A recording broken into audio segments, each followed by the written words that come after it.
నమశివాయ శ్రీమాత్రే నమః. అందరికీ నమస్కారం అండి. Welcome back to our channel.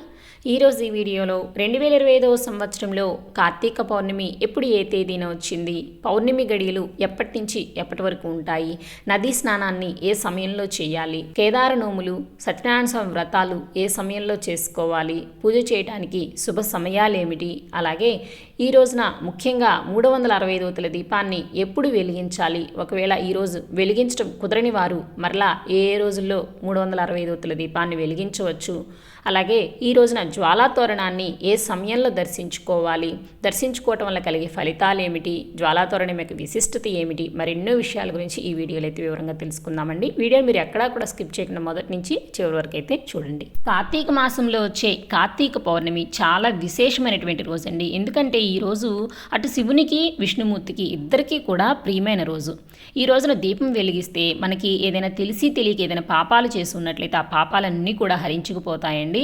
అలాగే ఈ కార్తీక మాసంలో ప్రతినిత్యం కూడా దీపారాధన చేయడం కుదరని వారు కనీసం కార్తీక సోమవారాల్లో అయినా కార్తీక పౌర్ణమి రోజైనా స్వామివారికి దీపారాధన చేసుకోవడం, శివునికి రుద్రాభిషేకం చేయించుకోవటం, అలాగే సత్యనారాయణ స్వామి వ్రతాలు చేసుకోవటం, కేదార నోములు నోచుకోవటం, ఇలాంటివన్నీ చేయటం వల్ల కూడా విశేషమైనటువంటి ఫలితాలు అనేవి కలుగుతాయండి. అంతేకాకుండా ప్రధానంగా కార్తీక పౌర్ణమి రోజున తెల్లవారుజామునే సముద్రంలో కానీ నదిలో కానీ స్నానం చేస్తే చాలా మంచిదండి. ఎందుకంటే ఈ కార్తీక మాసంలో విష్ణుమూర్తి నదుల్లో అలాగే చెరువుల్లో ఉంటారని చెప్తూ ఉంటారండి. అందుకని కార్తీక పౌర్ణమి రోజున తెల్లవారుజామున నిద్రలేచి సముద్రంలో కానీ నదిలో కానీ స్నానం చేయండి. ఒకవేళ అలా కుదరని వారు కనీసం ఇంట్లో అయినా సరే నీటిలో కాస్త పసుపు వేసుకొని గంగా గంగా అనుకుంటూ స్నానం చేసి శివాలయానికి కానీ విష్ణాలయానికి కానీ వెళ్ళి స్వామివారిని దర్శించుకొని అభిషేకాలు చేయించుకోవడం, పూజలు చేయించుకుంటే చాలా మంచిదండి.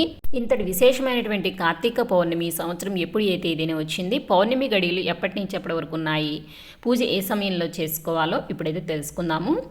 నవంబర్ 4వ తేదీ మంగళవారం రోజున పౌర్ణమి గడియలు రాత్రి 9:30 ప్రారంభమై నవంబర్ 5వ తేదీ బుధవారం రాత్రి 7:13 వరకు పౌర్ణమి గడియలు అయితే ఉన్నాయండి. మనకి సూర్యోదయంతో పౌర్ణమి గడియలు నవంబర్ 5వ తేదీ బుధవారం రోజున కాబట్టి నవంబర్ 5వ తేదీ బుధవారం రోజునే కార్తీక పౌర్ణమి పండుగనైతే జరుపుకోవాలండి. అలాగే ఈ రోజున నదీ స్నానం చేయుటకు, సత్యనారాయణ స్వామి వ్రతాలు, కేదార నోములు, 365 ఒత్తులు వెలిగించుకోవడానికి, పూజ చేయుటకు శుభ సమయాలు ఏమిటో ఇప్పుడైతే చూద్దాము. నవంబర్ 5వ తేదీ బుధవారం రోజున ఉదయం 4:11 నుంచి 5:40 లోపల అయితే శుభగడియలు ఉన్నాయండి. ఆ సమయంలో కుదరని వారు మరలా ఉదయం 6 గంటల నుంచి 6:30 లోపల కూడా శుభగడియలు ఉన్నాయండి. ఆ సమయంలో కూడా కుదరని వారు ఉదయం 9 గంటల నుంచి ఉదయం 11:20 లోపల కూడా శుభగడియలు ఉన్నాయండి. ఈ సమయాల్లో సత్యనారాయణ స్వామి వ్రతాలు, కేదార నోములు, 365 ఒత్తులు వెలిగించుకోవడం, నదీ స్నానం చేయడము, స్వామివారికి అభిషేకం చేయించుకోవడం, పూజ చేసుకోవడం ఇలాంటివన్నీ కూడా చేసుకోవచ్చండి. అలాగే కొంతమంది రోజంతా అక్కడ ఉపవాసం ఉండి సాయంత్రం సమయంలో పౌర్ణమి గడియలు ఉన్నప్పుడు 365 ఒత్తులు అనేది వెలిగిస్తూ ఉంటారు. అలాగే కేదార నోములు కూడా కొంతమంది సాయంత్రం పూట అనేది చేసుకుంటూ ఉంటారండి. కాబట్టి సాయంత్రం పూజా సమయాలు సాయంత్రం 4:10 నుంచి రాత్రి 7:12 లోపల అయితే శుభ సమయం ఉందండి. ఆ సమయంలో కేదార నోములు నోచుకోవచ్చు.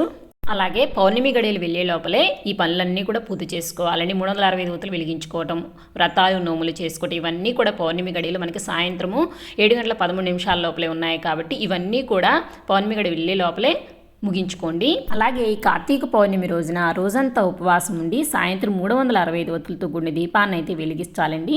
అంటే రోజుకి ఒక ఒత్తి చొప్పున సంవత్సరం మొత్తం కూడా 65 రోజులు దీపారాధన చేయకపోయినా ఈ ఒక్కరోజు 365 ఒత్తులు దీపారాధన చేస్తే సంవత్సరం అంతా దీపారాధన చేసిన ఫలితం అయితే మనకు కలుగుతుందండి. అలాగే కొంతమంది దీపాలను అరటి డొప్పలపైన, నదిలో లేక కొలంలో కూడా వదులుతూ ఉంటారండి. ఇంకొంతమంది శివాలయంలో కూడా వెలిగిస్తూ ఉంటారు. ఎవరు వీలుని బట్టి వారు చేసుకోవచ్చు. లేదా అదంతా కుదరలేదనుకునేవారు కనీసం ఇంట్లో తులుసుకోవడం ముందులైనా సరే స్వామివారికి దీపారాధన అనేది చేసుకోవచ్చండి. ఈ కార్తీక పౌర్ణమి రోజున అన్ని శివాలయాల్లోనూ విష్ణాలయాల్లోనూ జ్వాలాతోరణం అనే ఉత్సవాన్ని అయితే నిర్వహిస్తారండి. శివకేశవ భేదం లేని పరమ పవిత్రమైన కార్తీక మాసంలో కార్తీక పౌర్ణమి రోజున జరిగే ఈ జ్వాలాతోరణాన్ని కనుక మనం దర్శించినట్లయితే సర్వ పాపాలు తొలగిపోతాయి. అలాగే జ్వాలాతోరణ భస్మాన్ని కనుక ధరిస్తే కనుక భూత ప్రేత పిశాచ బాధలన్నీ కూడా తొలగిపోతాయండి. కార్తీక జ్వాల దర్శనం వలన మానవులకు, పశుపక్షాదులకు, క్రిమికీటకాలకు సైతం కూడా పునర్జన్మ ఉండదని చెప్తూ ఉంటారండి. అలాగే కార్తీక మాసంలో అత్యంత విశిష్టమైన అంశము ఈ జ్వాలా తోరణము. దీనినే యమద్వారం అని కూడా అంటూ ఉంటారండి. ఈ రోజున పార్వతీ పరమేశ్వరుని పల్లకిలో యమద్వారం కింద నుంచి అటు ఇటు 3 సార్లు అయితే ఊరేగిస్తారండి. అందుకనే కార్తీక పౌర్ణమి రోజున ఎవరైతే యమద్వారం నుండి 3 సార్లు అటు ఇటు వెళ్ళి వస్తారో వారికి ఈశ్వరుడి అనుగ్రహం అనేది కలుగుతూ ఉంటుంది అని చెప్తూ ఉంటారండి. అలాగే మరొక ముఖ్యమైన విషయం ఏమిటి అంటే ఈ రోజున 365 ఒత్తులు వెలిగించడం కుదరని వారు మరలా ఏ రోజుల్లో వెలిగించవచ్చు అని అడుగుతూ ఉంటారండి. 365 ఒత్తుల్ని ఈ కార్తీక పౌర్ణమి రోజున వెలిగించడం కుదరని వారు కార్తీక సోమవారాల్లో, ఏకాదశి, ద్వాదశి, మాస శివరాత్రి అలాగే అమావాస్య రోజుల్లో కూడా ఈ 365 ఒత్తుల దీపాన్ని ప్రదోష కాలంలో విష్ణాలయంలో కానీ శివాలయంలో కానీ వెలిగించవచ్చండి. సో ఇదండి ఇవాళ ఈ వీడియో.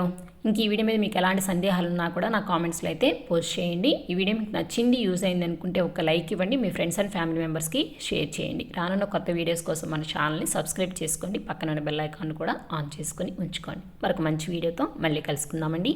సర్వే జనా సుఖినో భవంతు.